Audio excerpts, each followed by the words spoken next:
The next key to preventing a fixed object collision is speed. Always back at a deliberate speed. When you back too quickly, you reduce your visibility. Put it in the lowest reverse gear and stay completely off the throttle. If you stay off the throttle and don't ride the clutch, then your truck won't be lurching either. If you give your truck a lot of throttle in reverse, it tends to start bucking and hopping, and you lose a lot of clarity from your mirrors.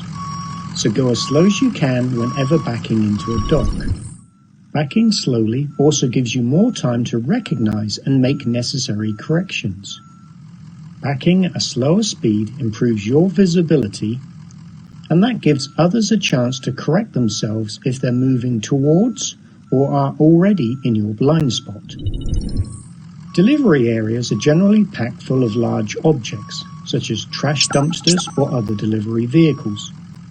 These objects can block your view and take away any warning that a person or a vehicle is ready to emerge.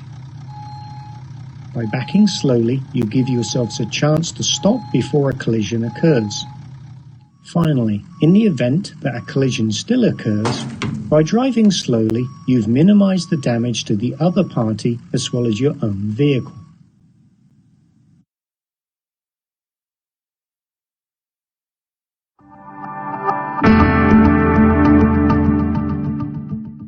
The final key to preventing a backing collision is space.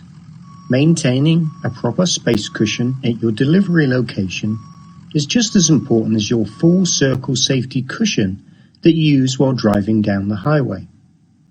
While no one wants to manually deliver freight any further than necessary, most companies require drivers to move their cargo to the rear of their vehicle for customer pickup. Even when you must deliver a product to the customer, when you maximize your full circle safety cushion, you ensure that you won't be delayed by a minor collision or a near miss. Space is your friend, not your enemy. This applies to the route as well as the delivery or pickup lot. Too many times we experience a minor collision with a fixed object or parked vehicle because we didn't take the route that offered the greatest space. Instead, we depend on our skill to squeeze through a tiny spot. While this is impressive, a safe driver always chooses the path that provides the greatest open space in which to operate.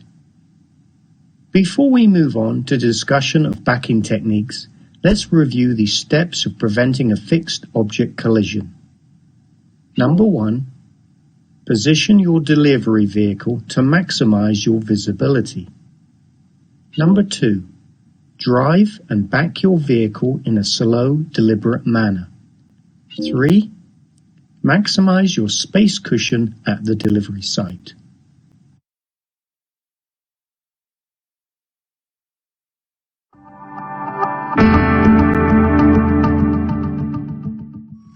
There are several techniques involved in backing a large vehicle.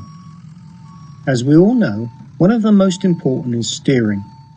Let's take a car for example. We all feel pretty comfortable backing a car, but a large and longer commercial vehicle is very different as it takes much longer to respond to steering inputs from the driver. In many trucks you cannot see at the back of the cab because this is maybe where the box body on the vehicle or large cargo or even a sleeper berth mean that you cannot look over your shoulder out of the rear window as you would with a car, which means you have to rely on your mirrors to see where you are backing. With a much longer wheelbase, it would take longer for the rear of your vehicle to respond to any steering inputs, so you'll have to learn to anticipate where you will need to steer when backing up. The wheelbase also means that it's much harder to make acute maneuvers, so you must learn to make smaller corrections with your steering as you back up towards your objective. Because you will need the mirrors on both sides of your vehicle as you back, you will have to make adjustments to your steering even when backing up straight, because the view of what is happening behind you will be limited.